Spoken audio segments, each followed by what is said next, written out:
everyone. Welcome. My name is David Ruderman. I'm Associate Professor of English at Ohio State University. I teach at the Newark campus. Some of my colleagues and students will be joining tonight. I'm super excited to have two fantastic poets to read together, and they're going to kind of in jazz, they have this thing called trading fours, and it happens within the same song. So that's where you trade four measures and go back and forth. So they're going to be trading 10s or 12s, or 10 or 12 minutes, and then 10 or 12 minutes, and then 10 or 12 minutes, and 10 or 12 minutes. So that's the way they'll do it, two sets each. And I'm super excited to have them both. I'm going to give their biographical material first, so that gets it kind of out of the way. And there'll be plenty of time for Q&A and for just talking about all things poetic and all things important, civic, political, social, after the reading. So thank you for coming. And I'll thank the Ohio State Committee. What the heck is it called?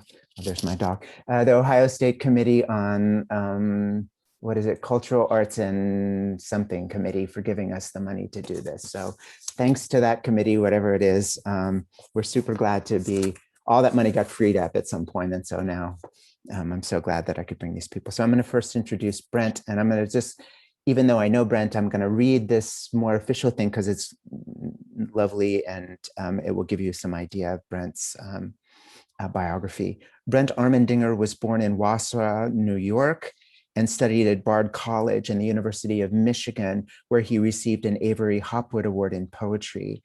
In addition to Street Gloss, Brent is the author of The Ghost in Us Was Multiplying by, do you say that Noemi Press? Or Noemi Press, by Noemi Press in 19, that's interesting, 2015, a finalist for the California Book Award Poetry, and two chapbooks, Undetectable, New Michigan Press, and Archipelago, again, Noemi Press. His poems and translations have appeared in many journals, including Anomaly, I never know how to say this, Asymptope, how do you say it? I know what it is. What? Asymptote. Asymptote. I know what asymptopic is. This is something that all grad students have to come across at once. Oftgib, Bloom, Colorado Review, Denver Quarterly, Ghost Proposal, Hayden's Fair Review, Lit, Puerto del Sol, Volt, and Web Conjunctions. He is a recipient of residencies from the Blue Mountains Center and Headland Center for the Arts, and he teaches creative writing at Fitzer College and lives in Los Angeles, where he was an active member of the LA Tenants Union. His latest book is this one, Street Gloss. I think he'll be reading from Street Gloss, which is on, is it open? No, what's the name of the press? The Operating System. So this is an amazing book, and Brent will be reading from this book, I think. And I'm going to transition to Laura. Laura Wetherington is the author of two books, Map, Predetermined, and Chance on Fence Book, 2011. That book was selected as the winner of the National Poetry Series. That's a big deal, you guys, if you don't know.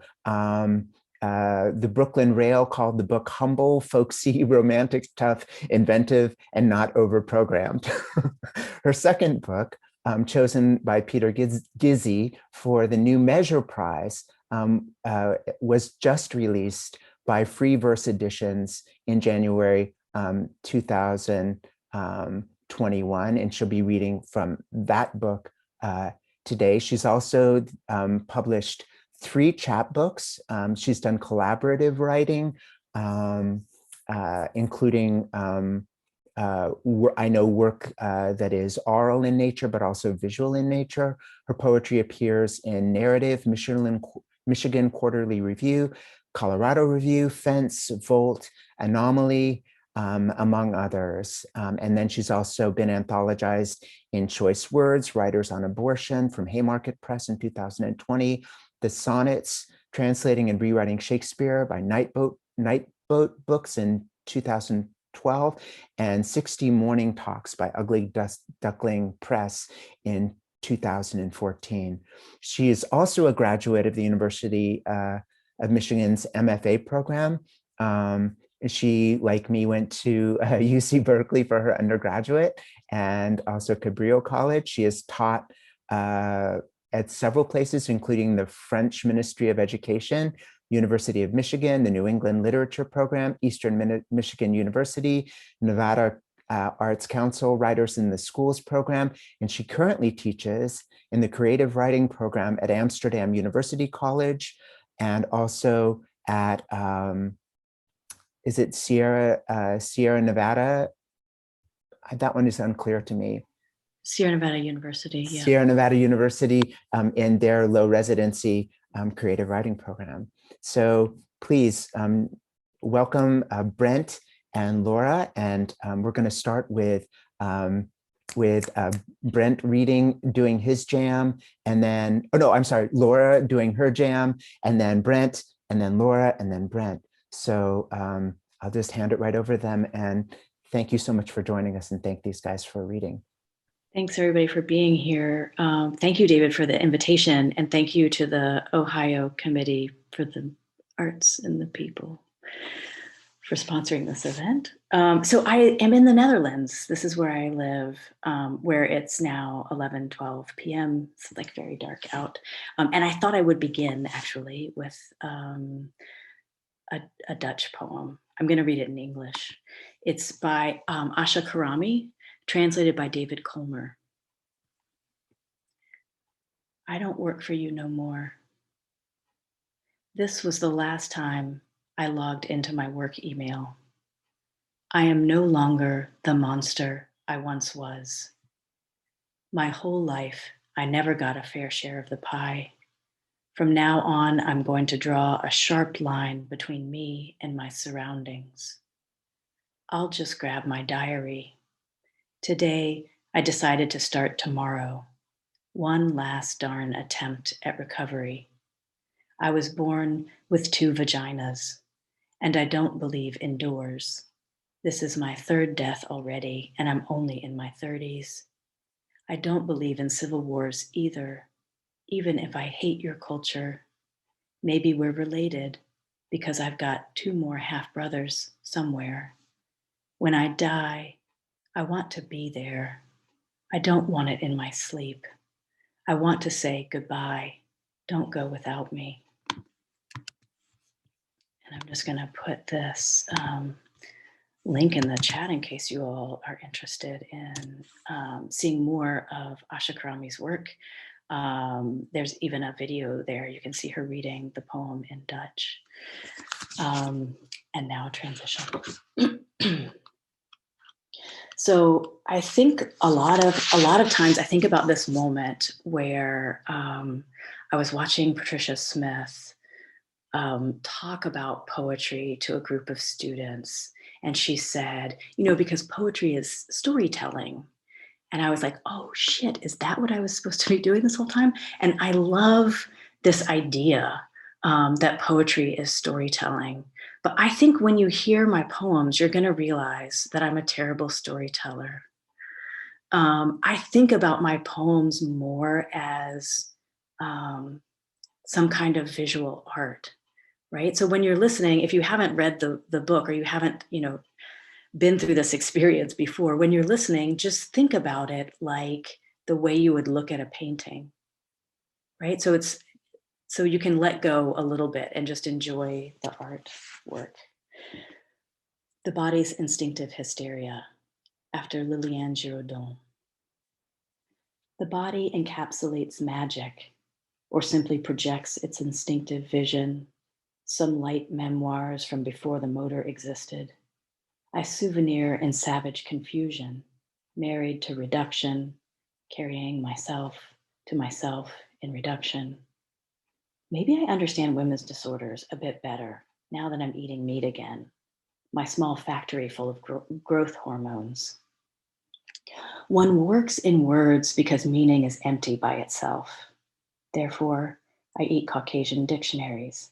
I mean, they're shit. But to head toward the absolute is to believe in a God that one believes can exist. Therein lies the eternal night. Because language, asexual, and teeth are gendered, little by little, but more precisely in stages, we grieve. The wings never go away entirely. They just pringlicate, they cruduke, instead of only standing for something. Brewing tea from breast magic several nights after, what whisper was weeping into a mug? Was it hysterical or hysterical? I can't tell the difference anymore. Then I cooled in the river, the shock of it following my calf eggs.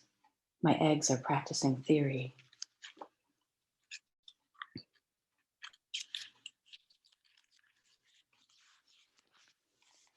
Ocean or atmosphere, after Mary Etienne. The puzzle remains, bit by bit, an affront to today's mention. For years, the taste of supplement, a return to what I remembered, and I once as sentiment endured. If passive, then, each page to the edge of the ocean, 2 days' journey with the water, each year written in a scrawl that pushes the ocean floor. We will another gender, but a page, strange edge of waking, already exiled living thing pushed, it follows before shape melting. What I once undertook no dictation but from the sky, and driving all the while 2 days to the end of the occasion. The open field of air writ in pillowed cloud cover, quick, steady looping L's, and whose indelicate scrawl pushed onto the mirror. The celestial tide becomes displaced by normal circumstances. No perimeter, but in the journey, like the ancient migration of a house's mass, its settled stance, slow waltz, we will witness each year's surrounding cemetery, what the ocean manuscripts.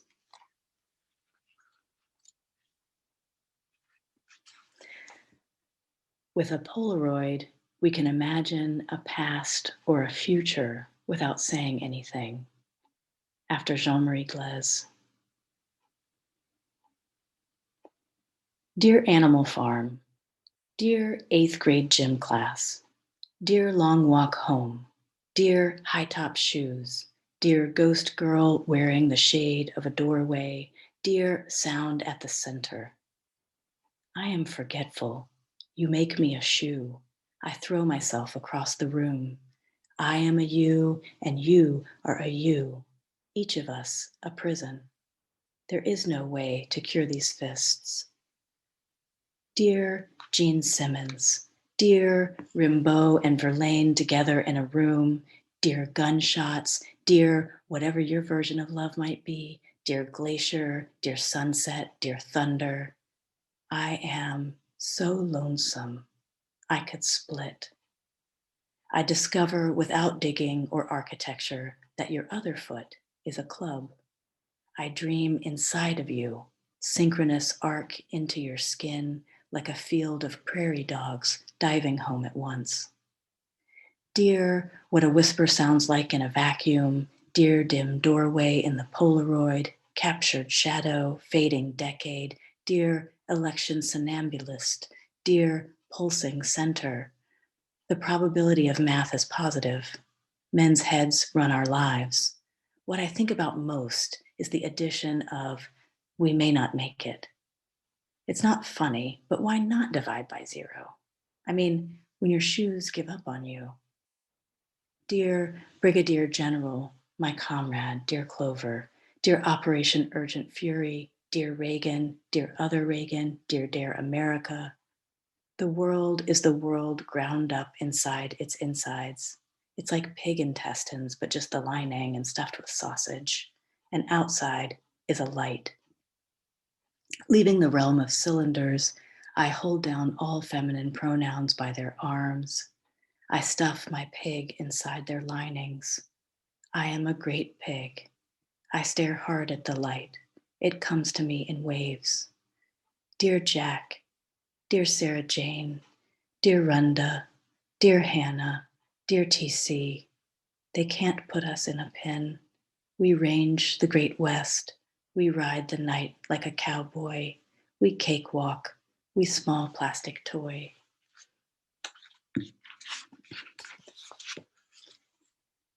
Dear TC, I miscarried 3 weeks ago. Now I can't sleep because there's nothing to interrupt the grief.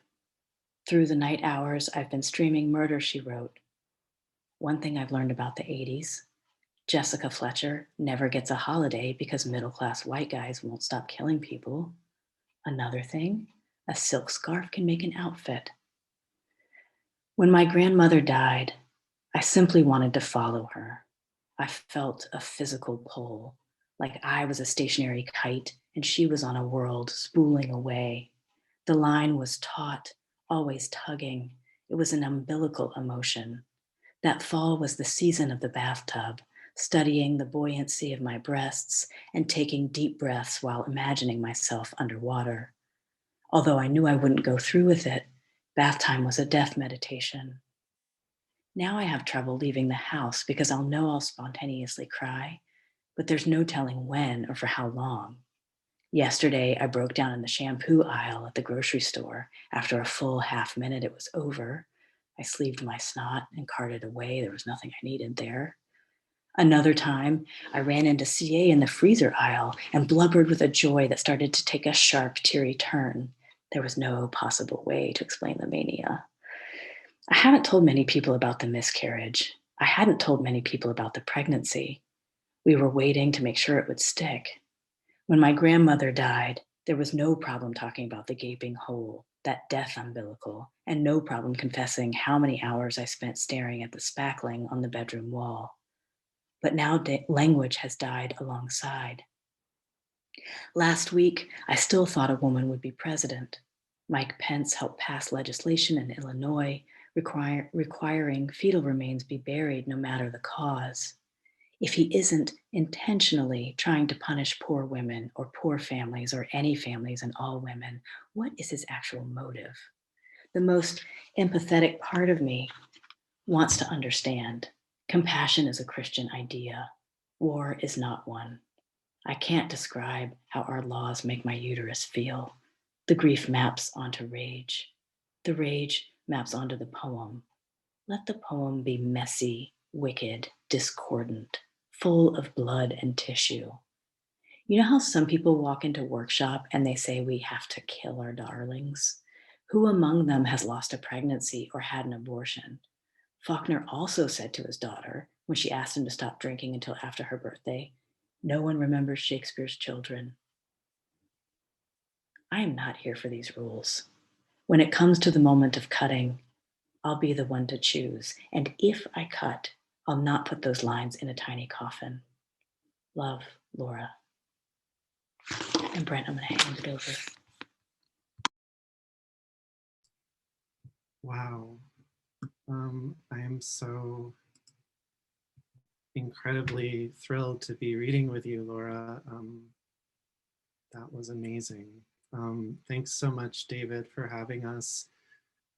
It's also super sweet to see some friends here. Hi, Megan. Hi, Sebastian. Hi, Isabel. So I'm going to read a little bit from this book, Street Gloss.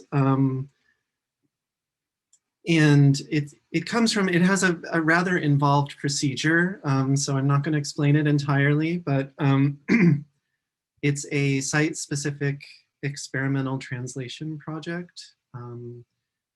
And what I did is I created a procedure to look for definitions of the words I didn't know on the streets of Buenos Aires in order to translate poems by Argentinian writers. So I'm going to take you through that for one of the poems that I translated. And so this is Lo que se lleva el viento en su rumor by Diana Bellesi.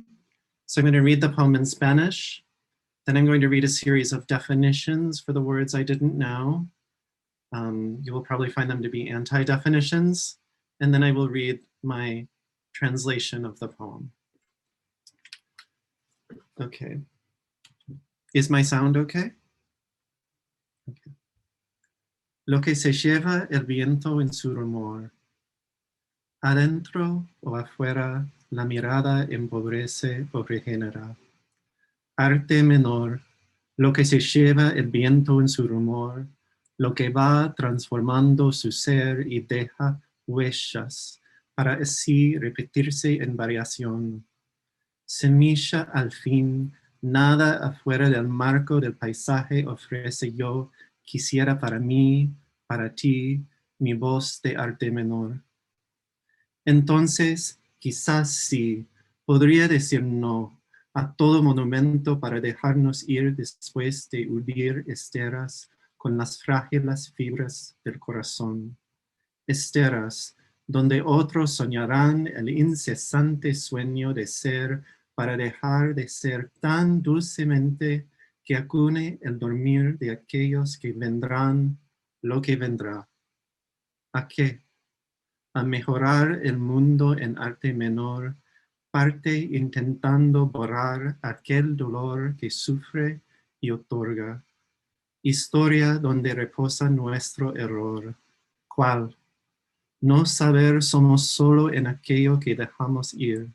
Cara inversa de incierta plusvalía, mirada de niña que nos sigue, un menos de dolor, orfebrería, donde hoy quisiera dejarte, voz de arte menor. And then this is huellas. And I'm gonna, after each word, I'll name the intersection where the definition was gathered. So huellas, Mario Bravo, y Avenida Díaz Vélez. My cartographer skins his knee on the mortality of strangers. He collapses the city between one word and another into the museum of broken sirens. I arrive at the 7th block, where a vine curls around and around this tree, threatening to choke it like a name. I hold my breath. My cartographer is eating language. My cartographer skins his knee. Etymologically, a parasite is a person eating at someone else's table, but we have seen that writing and wood become inseparable. Etymologically, I hold my breath. The name I cannot swallow is spreading like a vine into the absence of a window, crowding out the etymology with its unrelenting green. I collapse, I arrive, I cannot swallow, I do not possess. I ask a teenage boy what it means. He makes of his body a pivot. He bends to the ground to put his hand in imaginary concrete. He puts his hand in my hand, and I lower my cartographer into that goodbye, into that wet hollow where he continues walking upside down. Urdir, Venezuela y Quintino Bocachura. My failure becomes a dictionary. In retrospect, I want to offer an eraser to every stranger. I want them to run it over me until the bricks have fallen away. A tall man with long hair, in his left hand a cigarette, approaches me. He is so kind to me. It means to make a plan in secrecy, he tells me, and then he tries to bury that airlessness by pushing down his hands. Across the street, there are broken bottles stuck into cement to keep intruders out. I cut my fingers on my dictionary. I am an eraser, burning. Inside the locked and rusted newsstand, the only light in winter is erasing the city and copying it over again from memory. When I get home, the tall man will send me an email telling me the word. He's been holding it up to the light of his computer. More closely resembles weaving. I cut his message into long strips of fire, the only light in winter, and begin to interlace them. Esteras, Venezuela y Fortunato Devoto. If I look up, A power line traces these migrations. This noun is larger than a window, but it fits inside the glass. It helps them to touch each other, this side of the street, and it's double. Touching peels the tree down into adjective, into window, and so I mistake this, the word for this, for the breath of that on me. The old man cups his ear, and when he opens his mouth, the T becomes a P. It means you have to wait. Hay que esperar. There is having to wait. There is no indicated pronoun. There is only the having to wait. If I were to translate his translation, if I were to take 100 photographs, I would choose the moments where his mouth were closed, tape them together, and feed them into the projector. I wait until my errors start breathing. There is only the slow procession of light, rectangle after rectangle, rising. The girl wants to provide the perfect definition. I try to reassure her.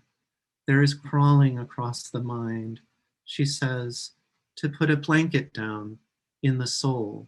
She says, to take the time to reflect on something. She says, that's what it means to me. I don't want to use quotation marks. I want to put down the mistake like a blanket in the soul. My blanket starts breathing. Why is the proof of winter an artifact of previous weather?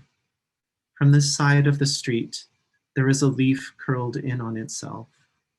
There is no indicated pronoun. There is blotting out the opposite wall in the shape of a leaf curled in on itself. Why is the proof of winter? There is no discernible ending. If I were to remove it, could I see through the other side of the street to the sky behind it? Acune, Rosario y Avenida La Plata. I cannot bring him with me to this city, my hymn. All verticality dissolves when my open mouth, looking up at him, my love, which is the name for this month when I am gone. I sleep beside a pile of books equal to the weight of him, chosen for me by him. I walk the city with my paper colander, my cartographer.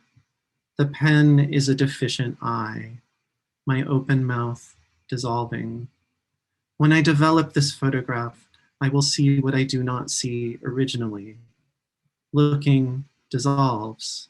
The same is true of poetry. The eye is a deficient eye, a colander. Waiting for the bus, a boy becomes a woman. To be waiting is a palimpsest. She is mouth-reading the newspaper in her hands, and his lips are moving involuntarily, a language equal to the weight of him. She holds her left elbow with her right hand, and she swings her arms back and forth in the air. For me, a child equal to the weight of me, he makes his way to his seat, dissolving into the city, the open mouth between us. Otorga, Otamundi y Bogotá. The bookseller tells me there's a saying, El que calla otorga. Along Calle Bogotá, the recently felled branches are piled around the trunks of their trees. One who remains silent makes an offering. The yellow caution tape, a slack perimeter, Hacienda Buenos Aires. The city wraps each injury around itself until it grows into limb. One who makes an offering. My cartographer begins to remove the books from their encasements. He folds the edges back in place, as if the language were still inside, and returns the cellophane husks to the shelves. Lo que no dice con las palabras, lo dice con ese silencio. Two women are sweeping what is not said with words, the sawdust, into the street. My cartographer hangs the book from ghost branches with yellow caution. I graft my silence to my translation, where slack perimeter becomes a limb. Plusvalía, Parque El Centenario. I begin my translation before I know what I am looking for. I am walking away from the little digital pool in which my solitude can't get wet. I am walking with my new friend between the windows we can't see through and the fucking. The first word he teaches me is the opposite of winter. He leads me here. The opposite of solitude cuts all the pockets off my clothes and tosses them into the lake. 10 months pass and he is gone, and I fall into the concentrated light. I have never seen it like this. The park with arrows of dusk moving across it. The neighborhood lifts off the ground a little. I ask a stranger what it means. To him, it is a Marxist concept, the difference between what a person earns and their labor. The space between the solitudes gets smaller. They start referring to themselves as us. The night with arrows of not me moving before time teaches me to be anything. A colder city is memory. I know I should be going now. My hands are getting numb. The drinking fountain is broken, but there's a piece of bread inside it. I recognize my mouth on the part that's chewed away. I'm thirsty. It must be my translation. And then I'm going to read the literal translation of Bellesi's poem. What the wind carries in its rumor. Inside or outside, the gaze impoverishes or revives. Minor art, what the wind carries in its rumor, what goes on transforming its essence and leaves imprints to be repeated in variation. Seed at last, nothing outside the frame the landscape offers. I would like for you, for me, my voice of minor art. So perhaps, yes, I could say no to every monument to let us go after weaving mats with the fragile fibers of the heart, mats upon which others will dream the incessant dream of being in order to let go of being so sweetly that it cradles the sleep of those who will come, of what's to come. What for? To better the world in minor art, in part, trying to erase. I thought it was ease for a second. And I thought I was correcting myself. Trying to erase that pain it suffers and bestows. History, where our error reposes. Which one? Not knowing we only exist in that which we let go. Reverse face of uncertain gain, gaze of the girl that follows us, a lessening of pain. Goldsmithing, where today I would like to leave you. Voice of art, minor. Thanks.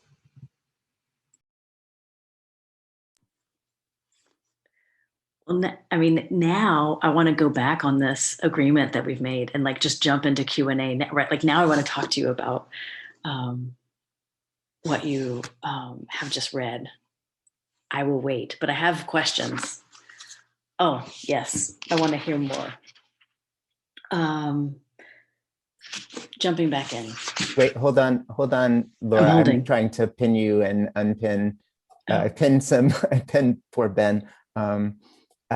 Just to let people know who are joining us that we decided to have sets. So like sort of like a jazz combo playing, trading fours. That was my metaphor. So Laura has read and now Brent has read, and we'll have one more slightly shorter set by Laura and a slightly shorter set by Brent, and then we'll have questions and answers. So I just wanted to give people that came in a little bit late that background. Okay. Thank you. So here we go. Dear Sarah Jane, what do writers mean when, in the context of writing, they talk about permission? In her interview with Alison Cobb, Kaya Sand talks about working in other materials as a kind of permission.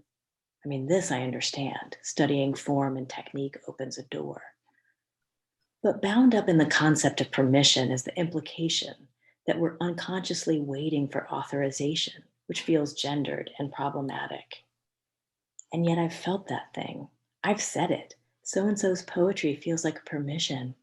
I'm going to start saying something else though, because it tends toward hyperbole. And when I say someone's work gave me permission, that's often not what I mean at all. What I'm really talking about, I think, is something like the feeling I had sitting in your living room on Liberty Street and listening to you read that story about the tenured professor who reluctantly went to the doctor about the pain in her anus, only to find out she'd been clawing herself and eating her shit in her sleep. Which is to say, I'm really thinking about writing without permission. Permission is something inside we claw our way to. May no one go before us and hold open the door. What we should never wait for: permission to talk about our bodies. One day, I'll write a poem about that weekend at my best friend's house.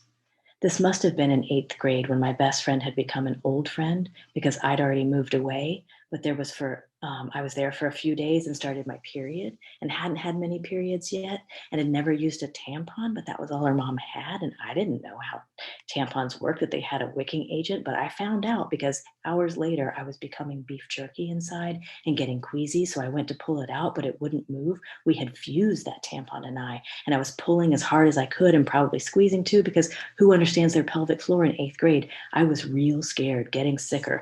By this time, excuse me, I had a sword-like pain searing in my left temple, and without warning, I passed out, face planted in front of the bowl with my backside high in the air, the end of that tampon, a little surrender flag. This couldn't have been seemly. And my best friend opened the door, probably because I made a thud, and I came to with her shape in the doorway, which brought a whole new level of grief, because by this time she had a boyfriend, and I'd been trying to pretend I didn't care about making out anymore either, and didn't have feelings. Of course, what are feelings? But still, 8th grade and ass up. The future clicked shut. When you come to visit Nevada, Sarah Jane, I want to take you to the Crystal Bay Club. I've heard there's a crystal geode so big you can almost sit inside it. We can amplify our anxiety and channel one iromancy. I'd like to build a bed that's as wide as you want it to be. Friends welcome. But which is at least 11 feet long, so we can sleep head to head. Poems carry so much dream strategy. I believe if our brains are close, our dreams might mingle, and then I would know what Fred Moten and Stefano Harney mean when they say governance is a form of prospecting for immaterial labor. Our dreams could touch and build irresponsibly. Non-sexual touch is one of the highest forms of communication. Love, Laura.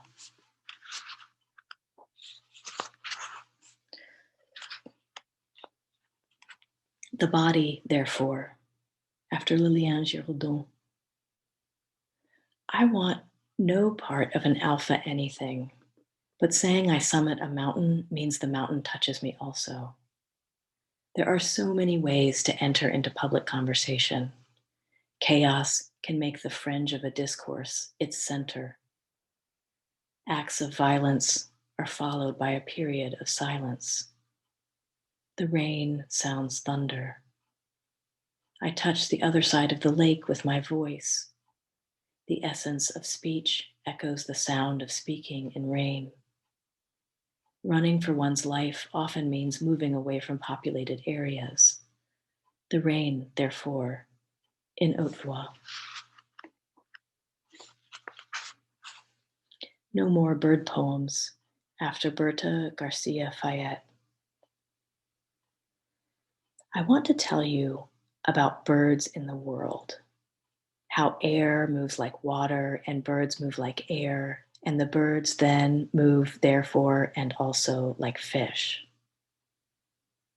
I want to tell you how the arrangements of feathers and scales are both aerodynamic, that my leg hairs, when coasting downhill on my bike, move into such arrangements. I want to tell you our pattern of breath as it leaves the body follows a line, and that line follows the swirling patterns of creek water, which is a spiral jetty. Oh, Smithson, I am with you, which is a corkscrew. And whenever I see swirling in the creek, I imagine tiny birds coasting up and up and up, all on repeat. We're all on repeat, even the double helix that never meets near the hibernating ovary. Some friendly birds clapped for my double-wide waistline. Friendly birds make family of a foreign place. This is a gift of luck. Some ovaries branch into soft spaces, and some are skinny boys in the sunset quoting Titanic to one another. Some ovaries overwinter, bare branches, no song. This is never a matter of luck, only a matter of matter. Some leaves look like lips, so I bring my bird feet, perch between them, and wait. A little ovary goes a long wait. If a bird shows up in a poem, this is good luck for the bird. If a bird appears in the sky, that means the bird is alive, which is a phenomena closer to coincidence and not the same as good luck. If a bird lands on a fence line and drops a cherry into the yard, this is a signal of friendship. It is not the same language birds pass between trees.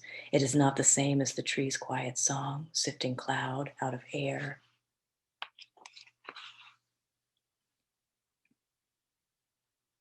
Sometimes, like outside of a poem, no bird appears. No bird is present, for instance, on the floor of the stock exchange. No bird is present on corporate jets. No bird helped revise US tax law. No bird advisors on the board at Transocean or BP. No bird in the round room interviewing FBI officials. The bird was never a neoliberal subject. No bird highlights diversity work in the university. No bird has been appointed to dean. No bird in human resources. No birdie settles student accounts. No bird, no bird, no bird, no bird. I want some physical match to my hurry bird. If some birds arrived in this poem, a chorus of birds whose bones jut out of their heads, they would be Western jackdaws with their near lavender eyes, turning their heads in unison, ash gray glinting off their crowns. They would settle along the back fence line. I would look up. They would look down. Building bird family is a study in eye contact. Thanks.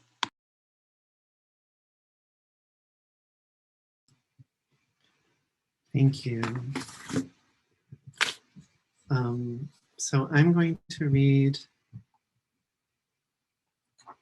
Sorry, I have to just admit, I just got a little distracted because someone is moving in and they want me to move my car and I can't do that right now. Okay. This poem is called Harupa Oak, and it is for the Harupa Oak, which is a tree, a colony of trees near Riverside that is considered by some to be the oldest living plant in California. It's more than 12,000 years old. It's regenerated itself by cloning for many, many years, and it's in this sort of unusual place. So this is a poem for that oak. Harupa Oak, like a levitating welcome sign, like rain, like the ice which once carved these rocks, now painted over with cement dust, we find our pullulation at an extraordinary low and dry site for the species, in the always cracking mirror, unremarkable, but remarkably alive. This tree has been forever these, a relict of a vanished vegetation community, a plural tending to indicate as present, near. In the underbrush, the if inside of unforgetting dilates, about to follow. The Pleistocene made a pact. Year after year, the years fall backwards into this gully on a scarred suburban hillside, where only a single clone survives. An errant bell in granite shadow chimes, a prickly leaf, waxy, dark, and green, rubs a bit of its afterlife on my arm. On the highway in the distance are vaporous abandoned swirls. Technically, I'm trespassing on the relatively recent concept of property to be here, a disjunct distribution. We take our names from what we steal, opposed to that, coiling. Time exhales in brittle unison on this north-facing slope above Harupa Valley, incorporated 2011, formerly part of Riverside, formerly Mexican land grant, formerly the territory of the people called Gabrieleño by their colonizers, formerly formed by glaciers. To gather the ghosts of that no longer, the hummingbird plucks the air apart from era. The Harupa oak, an isolated occurrence, is more than 12,000 years older than California. It gives birth to itself again and again, sending up new shoots whenever fire consumes a stem. Less than a mile away, what remains of Cressmore Quarry, last operated by TXI Riverside Cement. Quote, the company knew that fugitive emissions from the dust piles were spreading. The machinery shaves away the consciousness. We always say that there's all this junk in the air, it comes from the air, but we never say where the air comes from. For over 100 years, the intermittent howling chewed apart the mountain's bones, spitting out capital, limestone, blue calcite, quartz, and ambient quantities of hexavalent chromium, a potent carcinogen. The plant shut down in 2015. Quietly, like the snow, poisonous or otherwise, that no longer falls here, the wind, diaphanous conductor, shakes the branches but not the individual leaves. The musicians contort their bodies around their instruments, frozen in midair, to make them sing. The leaves flicker, strum the sky's face, polyphonic, across from where I sift these wayward syllables. A rattlesnake wakes the animal inside me. I wait until my fear is covered with leaves, the dusty eyes that refuse to close, that survive by ripening into selves. Little flecks of pyrite lodge themselves in my fingers, and I think, maybe this is writing. A language from underground brushes up against me, leaving behind dim echoes. At the bottom of the hill, the illegal dump, a partially digested box spring, a busted copper doorknob, a birdhouse where perhaps a bird whose name drops like feathers from its body, still, at least intermittently, alongside scattered nails and rubber hoses, finds a bit of respite. And in the direction of town, the almost identical houses, crouching, squinting up at the sun. I take the doorknob with me, its metal guts exposed, the bruise inflicted by the hammer. It rattles around in my car and consciousness. I try to open the door it once locked, the errant seed that sprouted into what was once a whole community. I think of the air, so choked with heat and thirst and what it means to survive. Somehow, we learn to live by the flame that strips the bark away. We send out little tendrils from a brokenness that burns. And then I'm going to close with one very short poem called Meshwork. A heron landed in the shallows of my notebook as I was trying to drag a poem out of the water. The passengers were clapping in relief, in gratitude for the pilot's skill, for the familiar hand of gravity. I walked into the forest. I walked into a net of spun silences. A soft geometry snapped as I moved through it, sticking to my forehead and my fingers. A noise got bent when I pulled it from my mouth. I smoothed it out and strung it up with the others, a wire of not words hanging in the air between my human body and my forest body. The not words said nothing about the forms that rose up all around me. Occasionally, a vowel would fall from a branch and settle on a not word. Occasionally, a consonant would crawl out of the ground. Thanks.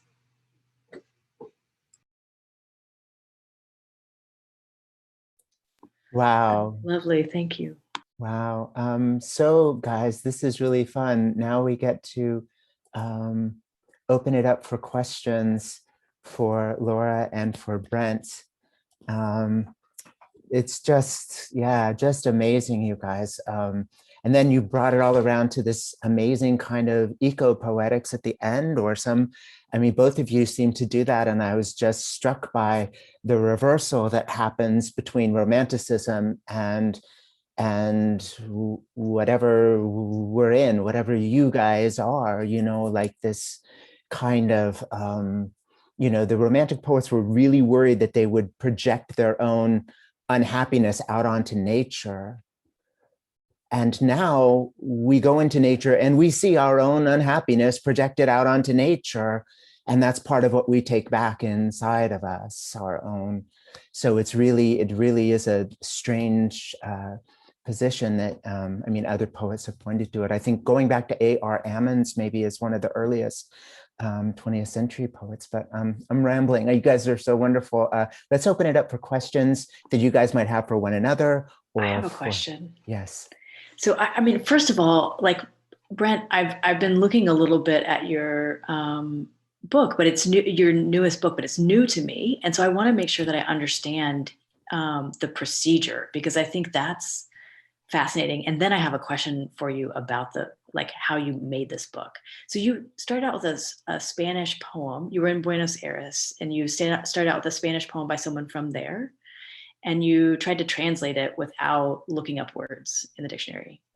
And then whatever gaps there were in your knowledge, you would go out into the streets and walk around and ask people to define the word for you.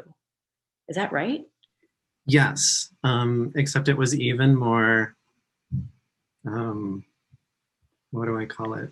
Sort of OCD. Procedural, I don't know. Even more procedural. So if there was a word in the 8th line I didn't know, I made myself walk 8 blocks. Okay. So you had a whole plan here.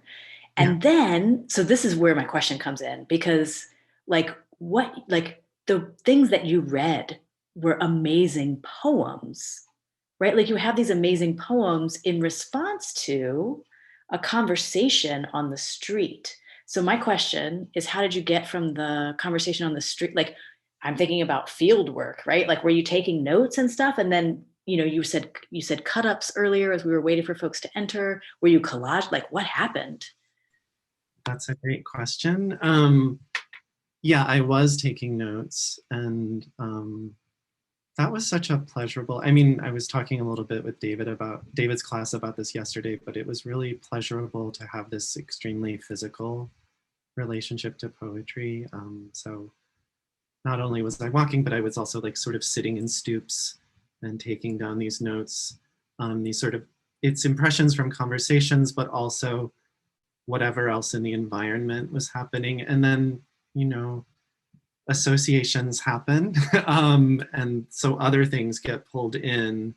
And especially, you know, there was a lot of distance between the initial sourcing, I think, of those notes and then the forming of them into these sort of prose poem definitions, that a lot just happens in that middle space, in that in-between space. So I think that's part of what happened in the poems. And yeah, and then I would just move sentences around. I would splice them together in some ways too. I don't know if that entirely answers what happened, but. I don't want to take up the whole time here, but like, yeah. So was there also a lot of time in between the taking of the notes and the writing of the poems, or was this a pretty rapid? No, it took me 8 years. I'm slow. My hat is off to you, friend. Yes. Let me just intrude for a second and share this from Brent. Can everybody see this? This is from yesterday's class. This is one of his notebooks. So this is how, in creating the poem, isn't this beautiful? I love these kinds of things. Whenever I go to a conceptual art museum, I spend more time looking at their procedure notes than I do at the actual art. I just love this stuff. But yeah, so this is Olive. And what poem did this become? Is this one that ended up in the book? Oh yeah, that's azafata, Yeah. which is a definition for flight attendant. Yes, yes. Which is from my translation of Fabian Casa's poem. Mm-hmm. Okay, I just wanted to share that. I'll let you, we can let that one go. I think, well, so maybe it's my turn to ask a question, Laura. So I'm really interested in the kind of talky quality of the poems, or the poem as a talk almost, but a talk that's kind of disobedient to itself. And I wonder, I wonder if that makes sense to you, because it was something that was coming to me as I was listening to the work, and I was really interested in that. Yeah, I mean, yeah. So I mean, I guess on one level, some of the poems seem talky because they're these letters, right? Like they're these like actual, let me see if I can find it here. You know, they're these actual like prose moments in the book.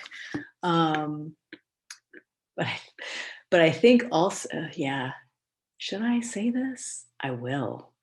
So my first book, it had the very first book that I published had a single book review. Well, I mean, some more came later, but the first book review was a very small paragraph from the library journal. And the person really kind of panned the book. And I felt like misunderstood it. But there were some things that she said that made sense. And one of the things that she said was like, it sounds like you're talking in prose.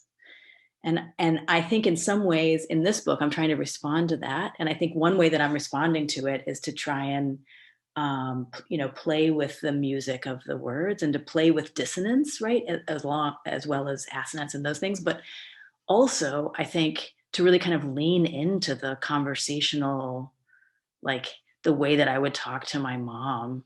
Hi, Mom. Or, the way that we talk and banter before the poetry reading. I mean, I think there's a part of me that wants my poems to be nonsense and also to sound like conversation. So that's, yeah, maybe what you were hearing. That really resonates. If I can ask a follow-up question, is about the epistolary, just your attraction to the epistolary and what if you can talk about what you feel like, I guess what drew you to them and what does that container make possible for you? I know that's a big question. I mean, I guess, this thing that I said earlier about Patricia having said like, poems are stories. I think I just am not there yet with my lineated stuff. Whenever I want to tell a story, I end up with a prose poem. And that's something, that happened in the first book. It's something that happened in this book. It's something that's happened in what might be a third book, like the parts where I'm trying to tell a story, they're prose poems, right? And I'm doing more of this kind of talky voice. So I'm still struggling with storytelling, but I think also that maybe I'm not really leaning toward fiction as much as I'm leaning toward nonfiction in my work. And so the epistolary poems were a way to do a kind of conversation with actual people, right? Instead of like to think of a specific reader, like what does it mean to have an audience of one? And so to be able to like have a kind of conversation that the poems themselves, when I was thinking about this abstract audience, whoever it would be, I can't really do the same work there. So can we open it up for questions of people? Just unmute yourself and you can ask questions or make comments or. I have a question. Yes. I have a question for Brent. Do you have any place I can look at your collages? Your collage work?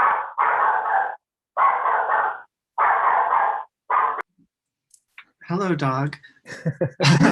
Also, hello, Gwen.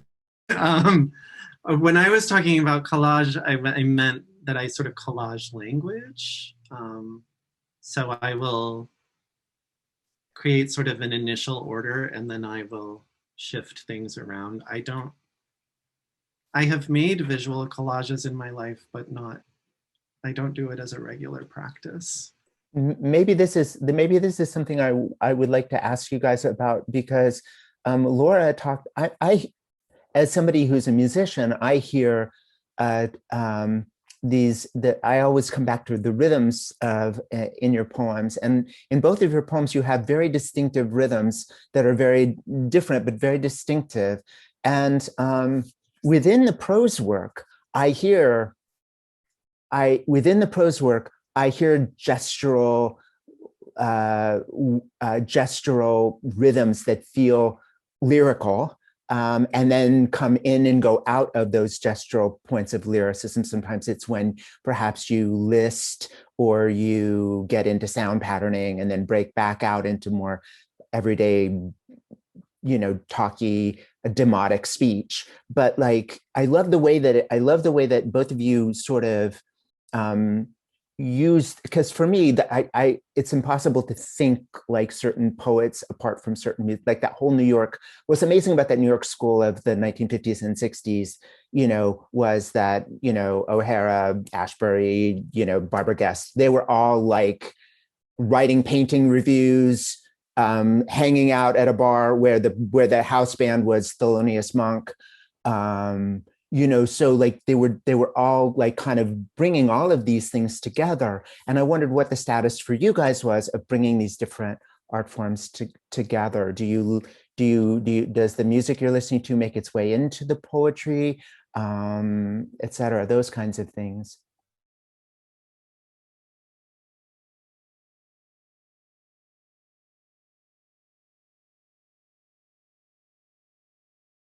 Oh, yeah. Okay. So, I mean, I don't play an instrument. I never really have.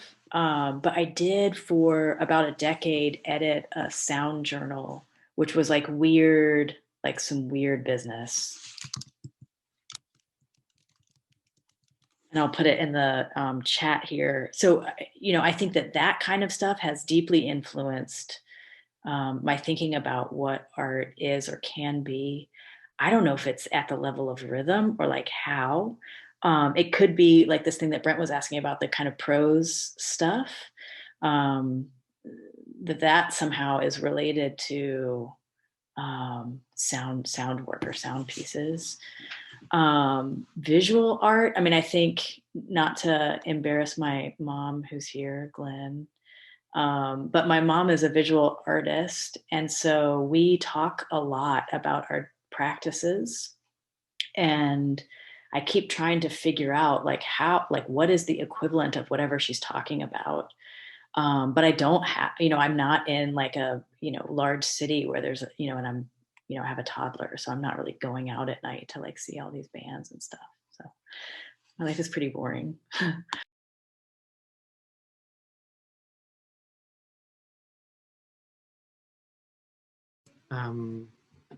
I mean, in terms of, so the question is about our artworks entering our different art practices entering our work. I mean, I think I was talking about this quite a kind of a bit yesterday, David, in your class, but I think in this book, the thing that is the most present is performance art.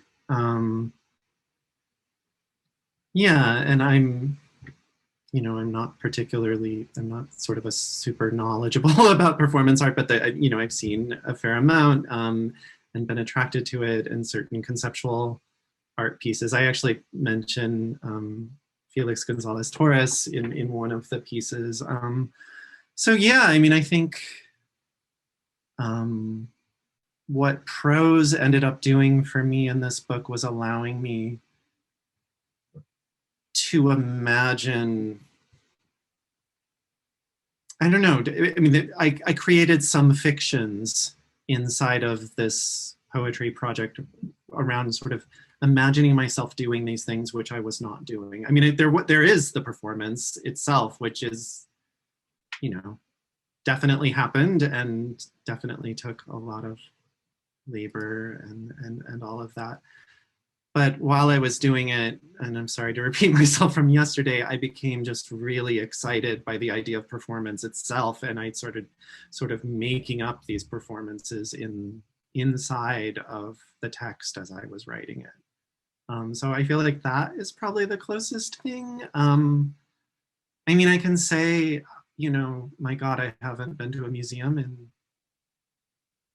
14 months, I guess, but every time I go, I get super, it feeds me as a poet. I can say that very much. Like it's so helpful to be inspired by the way someone else in a completely other medium is approaching their practice. Yeah. So do we have more questions from anybody joining us?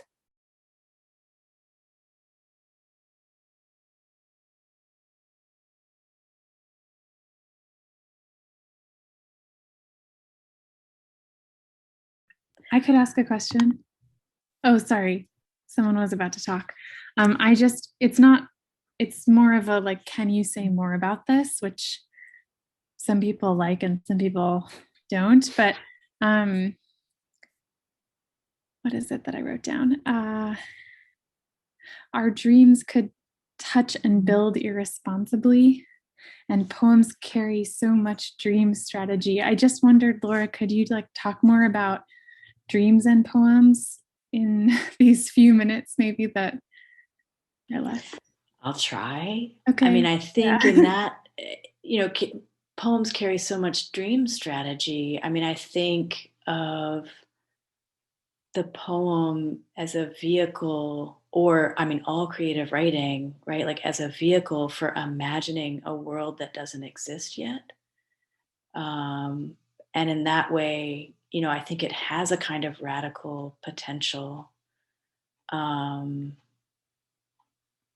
And I really,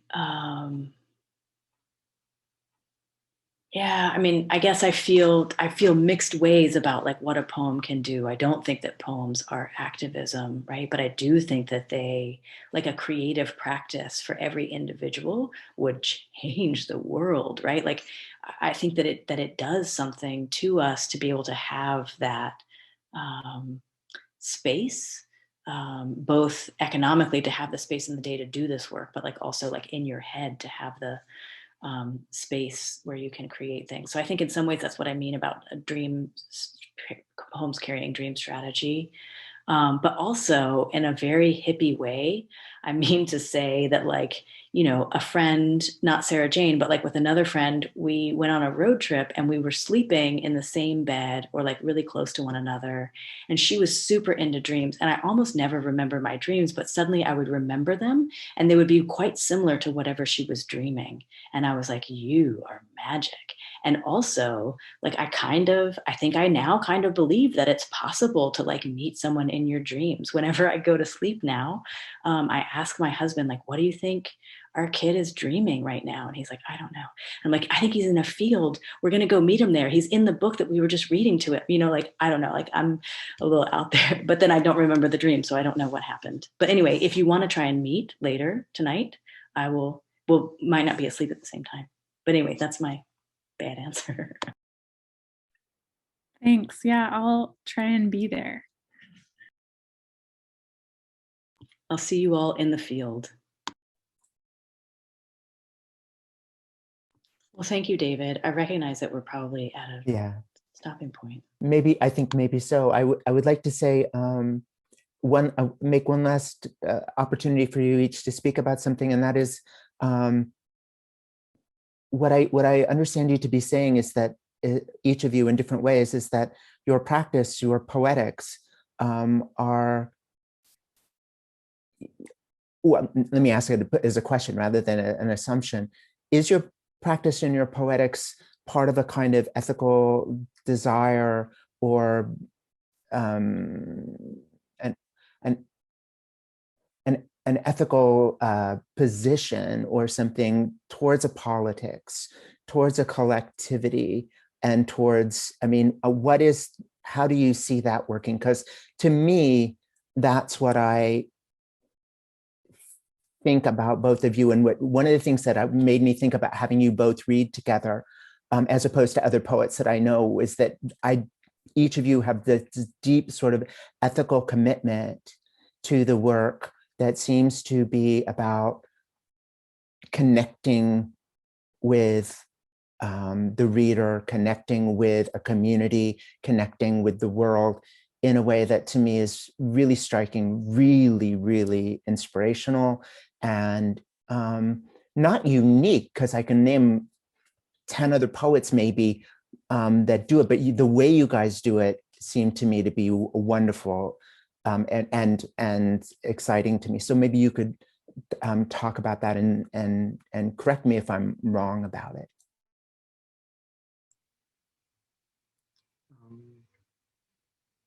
Well, thank you, David. Yeah, I mean, I think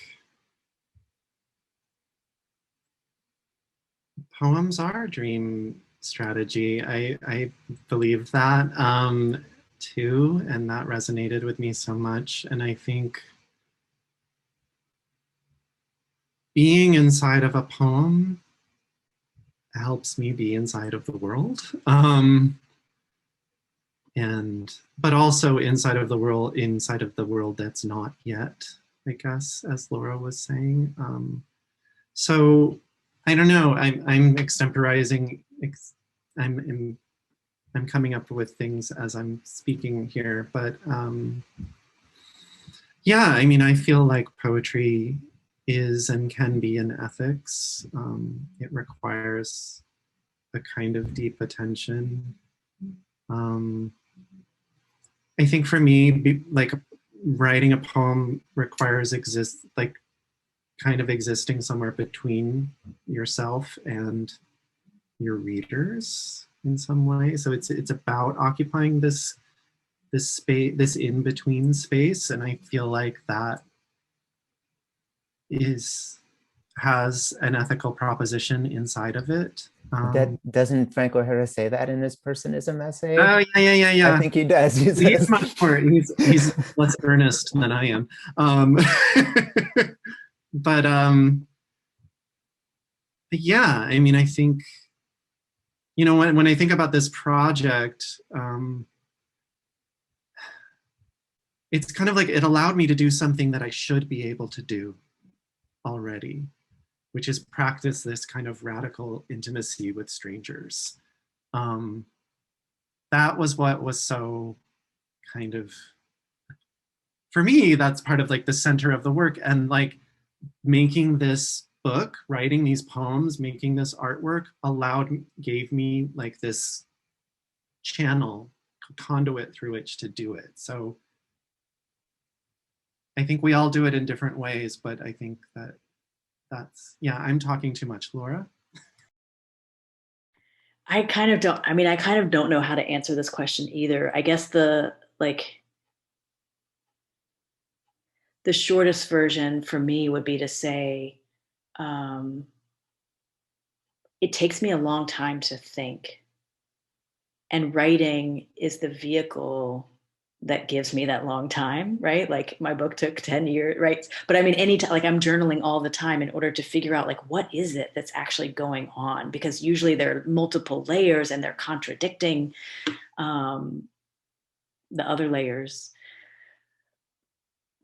So I think, I mean, I guess if poetry is a kind of ethics, it's because it's a place for me to slow down and try and figure out what I'm thinking about. And what I'm often thinking about is like how to be in better service to other people and to like ease the pain of the world in any way that I can.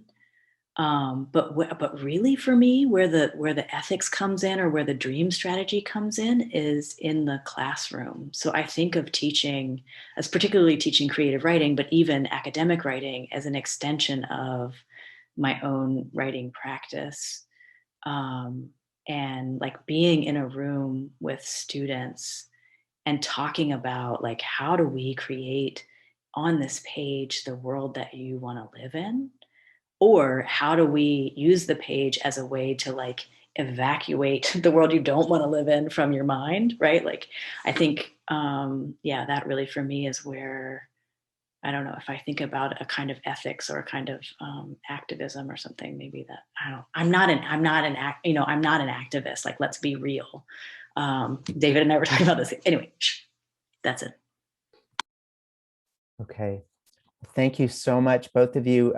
I was about to play on our way out, I Am a Cinematographer, as a lullaby for Laura, but I realized that since I'm recording this and would like to put it up on YouTube, they'll just then get mad at me and pull my video. So because it has copyrighted content. So just imagine you're hearing this wonderful kind of tentative and fragile voice singing I Am a Cinematographer. And let's thank Laura and Brent for being cartographers, cinematographers, painters, poets, and all of that. And thank you all for joining us. Yeah, thank you. All right, and thanks everybody for coming. The video is in the, I've never heard the song before, but it's in the chat if you want to listen to it. And then meet me in the field. I will.